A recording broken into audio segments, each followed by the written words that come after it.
Welcome, everyone, to Dead Talk Live. And today we have a special guest, Ben Schnetzer from Why the Last Man.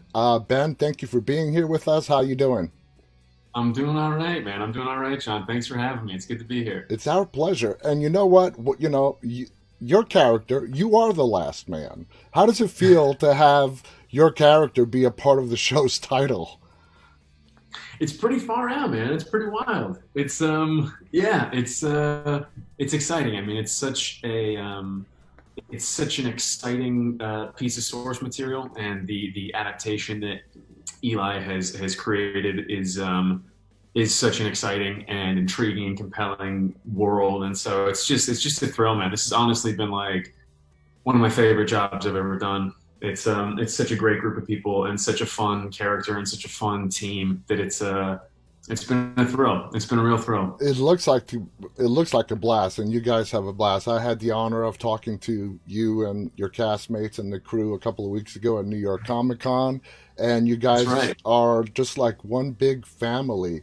Now, like you said, the show is based on the comic book adaptation. You play Yorick Brown, who is the last Mhm. man. Were you familiar with the source material when you auditioned, or was it afterwards that you got familiar with the material? I wasn't familiar. I had heard of it. I hadn't read it. I had heard of it when I auditioned, but I hadn't read it. And so it wasn't until I got the part that I dove into the source material and acquainted myself with it much more intimately. And so, but yeah, the pilot itself, I read that I think when they were casting, and it was just so strong, and it was so clear that Eli had a nuanced and exciting vision for the piece. And I think any adaptation is a conversation. It's a conversation between source material and the adapters. And I just really loved what Eli was bringing to the table, and I loved the ways in which she wanted to realize it on screen, and the ways in which she wanted to update it. And so, in our adaptation, Yorick he's not the last man, he's the last cisgender man. And so Yes. what makes him an outlier, and what makes him stand out isn't his like maleness. It's more the fact that he's this scientific anomaly. Mm-hmm. And so there was such richness and depth in that conceit and in the world. And so yeah, it's rad. And it's been really fun as well, using the source material as a resource. And Mm-hmm. it was amazing when we were at Comic-Con. That was the first time that we had all met Brian. And Ah. so Brian Cable, who wrote the graphic novel, and so that was it was weird, man. It was like meeting your dad. It was like really far out, and so it was that was very fun. It was a wild weekend, Comic Con. I hadn't been back to New York. I'm from New York, and I Me hadn't too. been back in like forever, and so it was really really gnarly going back, and going to the Javits Center and doing the whole round table situation, and it was fun, man. I really enjoy Comic Con. Same here. I'm born, raised in Queens, and I haven't been back home since 2019 because of COVID. So it was great to be able to go back home. It was a real Yeah. treat. So where are you in LA now? No, I actually am just outside Washington, D.C. in Northern Virginia, but I commute back and forth from Cool. New York. I own my house there in Queens, my childhood home. So it's home, and not being All able to right. go home for over 2 years, it's the longest stretch that I have I gone know. through, not being able to go back home. And it was just amazing to go I back know. and feel the vibe of the city. It's wild. It was the same thing for me too. I had been out of New York for 2 years, and I'm a born and bred New Yorker, and it was the longest I'd ever been away from the city. So it was yeah, it was a big deal. The kind of homecoming was wild. That's awesome. Now, it took a while for a network to pick up the series. Why do you Mhm. think that is? Eli had to work very hard and pitch it to get it picked up, and it was. Mhm. But why do you think there was so much hesitation for somebody to pick this up? And it's such an amazing show. It is. Thank you for saying that. I don't know. I think a lot of this stuff, it just, it's a miracle that any movie gets made or any TV show gets made. Period. Yeah, And I think there's a degree of versatility that comes with this source material, and that comes with um, the very basic bare bones premise. And there are some plots, there are some ideas that get written on paper, and you look at it and you go, "There's pretty much one direction that this story can take." Whereas with something like Why, there are just so many different directions it could take, so many different flavors the world could take on. And so I think, I imagine kind of since it was written, I know there have been talks of adaptations for the past like 2 decades. And, it takes a long time. It's a long, I can't really speculate as to what, like, I don't know kind of how close some things got. I know for a while they wanted to turn it into a movie. yeah, And then, TV over the past 20 years has just taken on this whole new identity. And I think something like this that has so much story and is so serialized is really perfectly suited for television. And but beyond that, there's a million and one reasons why it takes a long time for something to develop. And I don't know, but I know it was wild when I finally got the call that I had booked it and was getting ready to rock and roll, and it was getting ready. We shot it in Toronto to go to hmm, Toronto, and then I think what was it? It was like 2 weeks afterwards.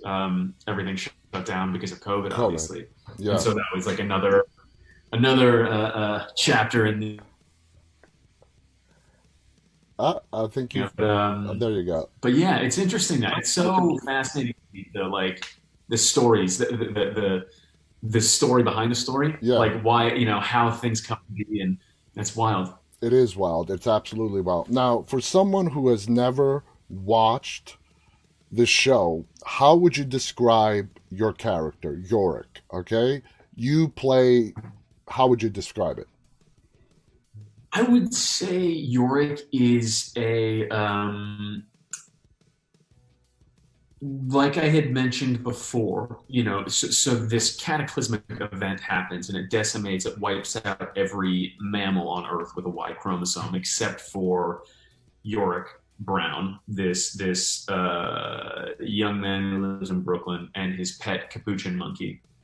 And Yorick is a an aspiring escape artist. He teaches magic, and he's working on an illusionist show. Hmm. And he's a bit of a he's had a bit of a silver spoon growing up.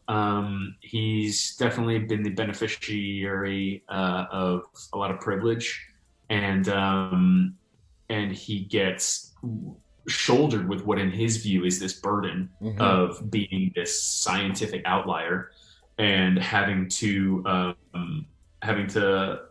bear the brunt of this responsibility. And he does not do it willingly at first, Yeah. and he's very, you know, from the outside, you look in and you go, "Oh my gosh, how ungrateful or spoiled." But I think for him, he's a little bitter about it, and everybody's dealing with so much trauma after this event has happened. But he's shouldered with the task of having to venture across country, being shepherded by a special operative who's tasked with keeping him safe, And Ashley and is awesome. hopefully, exactly, who played by Ashley Romans, and hopefully inside him somewhere is the answer to this Why we event. survived. Um, When we first met, exactly, but when I think there. Sorry, go ahead. I was going to say, when we first meet Yorick and he's asking money from his sister, he's kind of a moocher, a loafer. He wants to be this magician. And then Yep. this cataclysmic event happens. You are the last man alive. And you get found. Your mom, played by Diane Lane, is now the president. We're going to get to her in a second. And you Mhm. basically say, I don't want to do this. I don't want to be the last hope for mankind, the end of the species. And I don't want it. I don't want to do it. I don't want to find someone else. And they're trying to convince you there is no one else. You're it. So whether you like it or not, you got to do this. So how do you get into the headspace to, well, when your arc first started to where you are now? It's such an interesting, it's an interesting question that, like, I think there's this imaginative leap that we all took. And I think we may have chatted about this a bit when we were at Comic Con, but we had Louise Friedberg, who directed the first two episodes. When we were getting ready to shoot the pilot, she had said to us, she was like, I don't think these characters know that they're in a TV show. And that really resonated, I think, with a lot of us. And I think at each step, when these huge cataclysmic events occur, so rarely do we have I mean, nothing like this has ever happened, but there are things that you can draw parallels from. And very often we're so confined to our immediate world and our intimate world. Very rarely do we take a step back and really try and digest the global impact of something. And so I think for Yorick, I think he's convinced that this can't be true. Mm-hmm. And, in that scene when it all gets revealed to him, I think um, we wanted there to be weight to the fact, like, he doesn't know what story he's in. These characters don't know, we know the title of the show, but he doesn't. So Mm-hmm. when Diane's character, President Jennifer Brown, says to Yorick, we found plenty of men, none of them with a Y chromosome. He doesn't know that that's the show. He doesn't know that's what the show is about. And so we really wanted there to be we wanted there to be a real seismic shift when that happens. And I think for a lot of the series, I think he's in denial about it. Mm-hmm. I think he thinks it's a fool's errand that they're on. And again, to me, it's always much more compelling when the hero in the hero's journey is kind of reluctantly on that journey. He's not the Luke Skywalker who's kind of sitting there like dreaming about bigger things, and then this thing happens. Like, he's very much happy not doing anything big. And like you said, he's a bit of a moocher, a bit of a loafer. And so it's an episode at a time, taking in these and finding moments where the penny drops for him or something shifts for him as far as his relationship to the new world order. Yeah, yeah. If that makes any sense. That makes perfect sense. I like the fact that it's not just this not only affected humans, it affected every animal with the Y chromosome. And I'm glad they stuck with that with the TV show. They could have kept it just humans. I mean, it's, I like the fact that it affects the entire planet, all mammals with the Y chromosome. What were your feelings on that?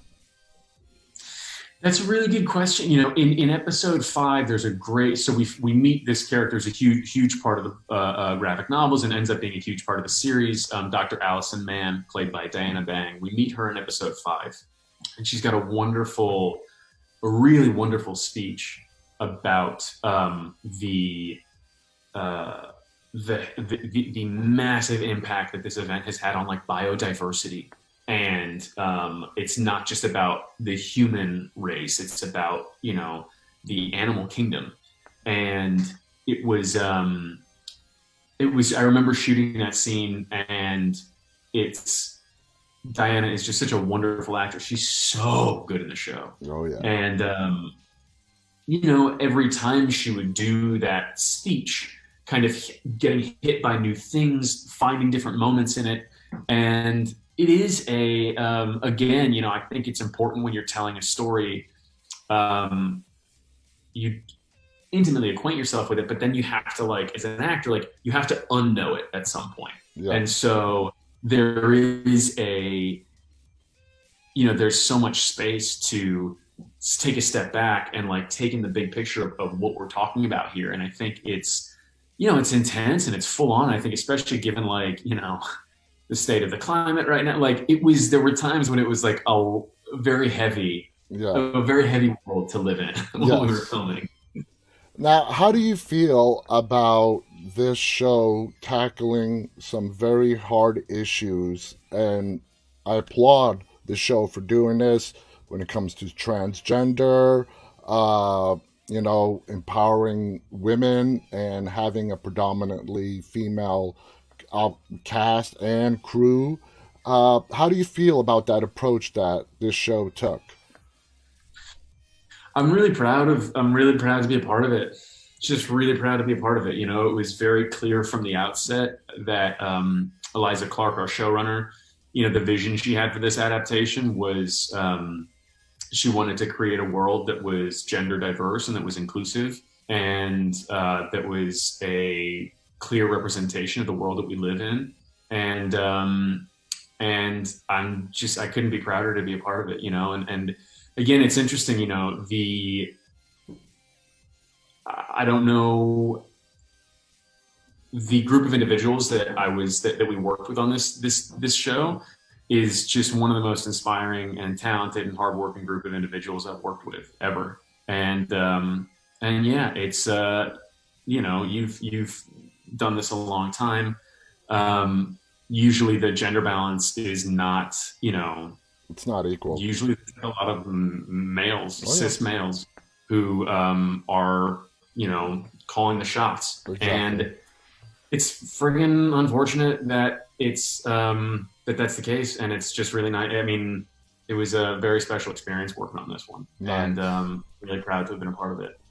It is special. Now, you dropped a bomb at New York Comic Con that took everybody by surprise. Ampersand is Yeah, CGI. yeah, man. How does it Yeah, talk us through? How do you physically interact with something that is not there? Oh, you froze up for a second. There we go. it's been we're back. Yeah, we're back. It's That's such a good question. And again, I'm shout out to Stephen Pugh and Jesse who are the VFX team on Y. They were the kind of like my point people. Yeah, it's funny. We I did a lot of these where we would sit down and people would be like, "So is it true that Ampersand is Marcel from Friends?" And I was like, "No, that's not. No, he's CGI." It's really fun. Like when I first found out that Ampersand was going to be CG, I was a little disappointed. And then I took about 3 seconds to think about it, and I was like, "Oh my god! Imagine like every day showing up to work, and I'm a big animal lover, but having to do like all of my scenes with a primate would be so intense. Like when you're working with animals or when you're working with children, like basically the scene, the actual practicalities of making the scene becomes about like, does the animal hit their mark? Did the kid look? Did the kid not look at the camera? And then basically that's the take that they're going to use every time. And so I was quite relieved when I actually digested and metabolized the idea that we were going to be doing it CG, and it's just really fun. It's like it's imagination and it's make believe, and it was really fun to be able to, you know, the resources on a show like this are really amazing, and so being able to like chat to animal trainers about how you'd interact and like how much they weigh and how you hold them was a lot of fun, and I'm so impressed and pleased with how they have incorporated ampersand into the show. You know, the show is there's like a degree of grit to it and a degree of like reality in the Uh-huh. show. And, you know, having a pet monkey works in a particular way in the panels of a graphic novel, and it works so beautifully. That relationship is so beautifully drawn out in the graphic novel. But then when you're realizing it in 3 dimensions on screen, you know, there are certain adjustments that need to be made, and I think they're made really beautifully, and I'm really proud of the that relationship. That monkey, that character. I mean, he's just as big a character as anybody else, and he's CGI. Totally, But I love totally. how they show how much you care. Your character cares about that monkey, and it's Yeah, perfectly displayed in the earlier episodes when he goes into the subway and you Yeah. dive into that water, which I'm sorry, Yeah.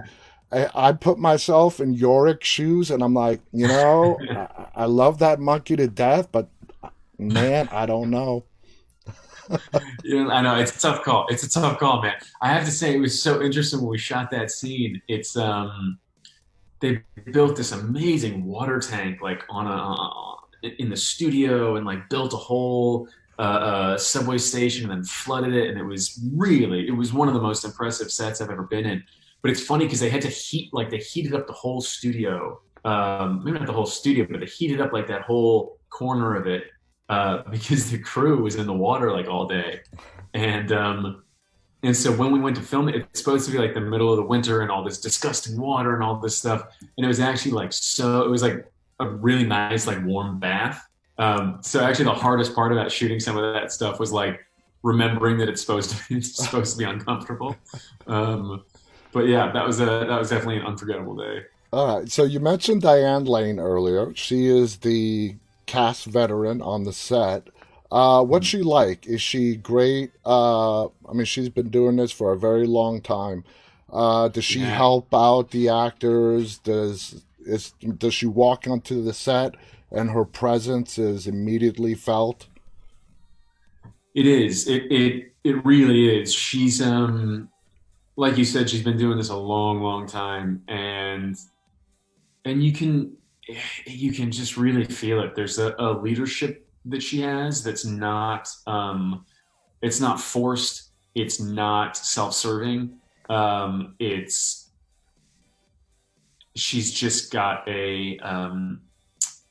she's really earned a place of leadership, and Hmm. she's very generous. She's a really extraordinarily generous actor, and that kind of when you walk on a set and you have someone who has that status and who leads by example and who sets the bar and who shows up and is the most prepared, is the most focused, like it really sets the tone for a set. And again, it wasn't a we're so lucky to have been working over the past year. And that, but that said, there were certain challenges that were came on through working in the middle of a pandemic. And it's a real testament to Diane kind of being the top of the food chain, that this cast got along so well and bonded so much and got so close. And Yeah, she's just fantastic. We did a scene. There's a scene in episode three, the scene where she like we kind of first see each other, Yeah. and it's she breaks a lot of news to Yorick, and he's having trouble understanding everything. And but there's a moment where our director had said to me, she's like, Ben, I'd love for you to like reach over and grab Diane's hand at this moment. And it was a note to me that she gave, that we were like doing a Hmm. wide, but she gave the note to me. And I was like, okay, cool, all right, kind of going through finding that moment. Okay, cool. And we go to do the scene, and the moment right before happens, and Diane just like she hadn't done it in any previous takes, but she just totally like broke down. And I naturally just reached over and reached out to her and took her hand. And I realized after we finished the take, I was like, oh my God, she heard the note that was given to me, and then she basically gave me a reason to reach out. Wow. And it was just such a moment of like, oh, that's what it's about. Like that's the degree of generosity. And in acting, it's just passing the ball, and Yeah. she just served it up. And I that was a really powerful moment, just as a collaborator for me.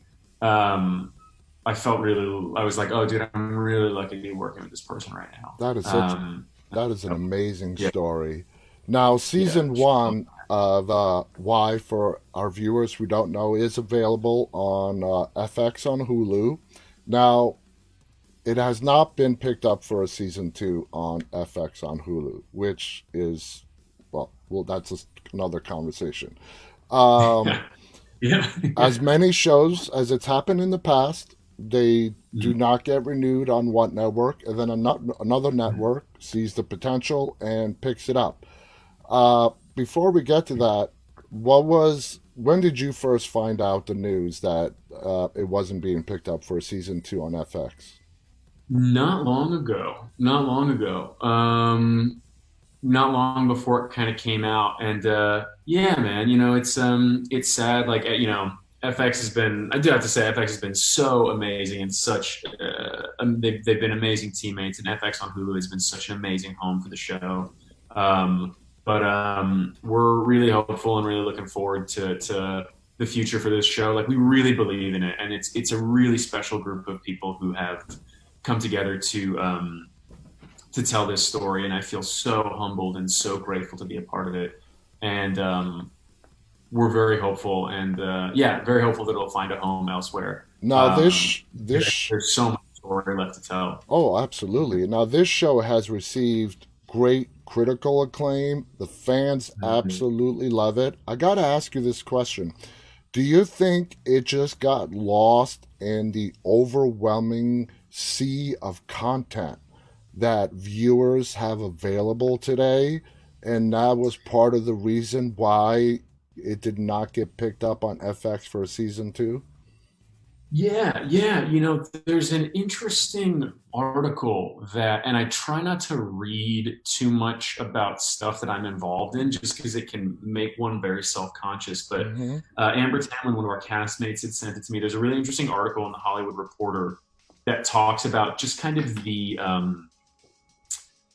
the intricacies of um, there's 1,001 flaming hoops that a show has to jump through to make it to broadcast. Full stop. Mm-hmm. Then adding COVID to that, it just added 1,000 more. And there's a really interesting. I don't know if I can get into it too much, but I also don't like it's stuff that I try and like. A lot of it I try to willfully just kind of Put in its put box. aside. Yeah. Exactly. But there's, a lot of things got drawn out because of COVID.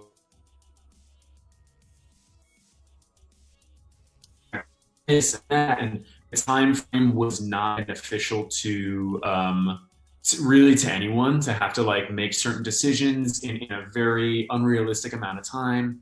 And and so I think it was that. I think there's a bit of that, and I think also, to be honest, it's funny when we first started doing press for this. Um, some people would be like, "Hey, so why would you guys? Why did you guys want to make a show about a pandemic in the middle of a pandemic?" And we're like, we started making this like way before. Exactly. This has been in the works for a long before that, and I think timing and circumstance are two things that are just never in your control. Yeah. And I don't know. I think the I think people need. It's a show that like. I think the first episode fucking kicks ass. Absolutely. But I think for people who don't stick with it, who just kind of look at it or just read a synopsis and it's like, oh my god, a plague or a pandemic. That's I think it can make people skittish, but it's so worth the squeeze. Yeah. Um, and yeah, and I'm just super hopeful that we find a home elsewhere I because think it's too good a group and it's too good a show. I think Yeah, you will. I think you will. I thanks, think man. somebody will definitely pick it up. Now the Thank you. season finale is airing November 1st. Is Monday. that Yeah, yeah, Monday. okay? Cannot wait to see that. We are out of time. I want to thank you so much for giving us this time. I know you're a busy guy, and thank you so much. Again, guys, Why the Last Man is currently available on FX on Hulu for binge watching. So if you haven't watched it yet, I cannot recommend it anymore. I mean, it's amazing show. It's not just another contagion pandemic show. It's such a deep story from source material that came out a long, long time ago. Ben is the last man, and as we said in the title, Ben, thank you so much. Any final thoughts you want to share before we go? Check out the show, guys. It's on FX on Hulu. I really hope you enjoy it. And John, this has been such a pleasure. I'm really glad we could make this work. I Me really too. appreciate it. I think the show kicks ass. And happy Halloween. Happy And Halloween. I really appreciate this, man. Thank you so much. Absolutely, my pleasure. I want to thank all of our viewers for tuning in. Thank you to Ben Schnetzer for being our guest. Till next time, guys, stay safe. And on behalf of Ben and myself, stay walking. Till later. Take care, guys.